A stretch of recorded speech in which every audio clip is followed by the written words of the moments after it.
இது ஒரு வளலாய் பிரதேசம். இதில் வந்து ஒரு 500 கண்டு பச்சை மிளகா செய்கை வந்து ஒரு இளைஞனால் வந்து இது முன்னெடுக்கப்படுகிறது. இது வந்து இந்த நீரானது வந்து அதாவது வந்து வாட்டர் பம்ப் மிஷின்கள் அதெல்லாம் இல்லாமல் மோட்டரால் தான் வந்து இது வந்து சொரநீர் பாசனம்னு சொல்கிறோம். இந்த நீரை இது வந்து தண்டவாளி அடிக்கும் ஆக்கள் தேவையில்லை. இது வந்து ஒரு மணத்தியாலத்துக்குள்ளேயே வெவ்வேறாக பிரித்து விட்டால் இந்த தண்ணிகள் இவ்வளாகும் இதண்டலாம்.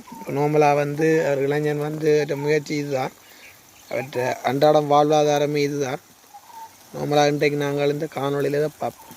நன்றி.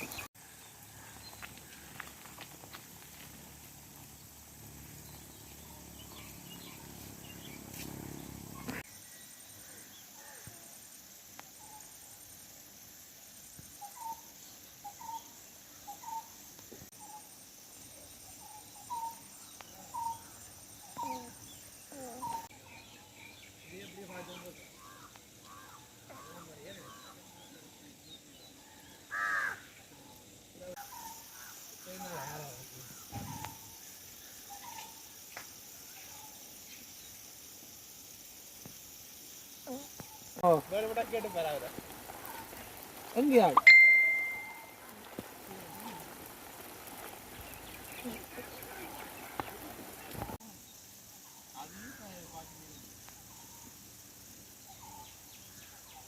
சும்மா அன்னைக்கு சும்மா சும்மா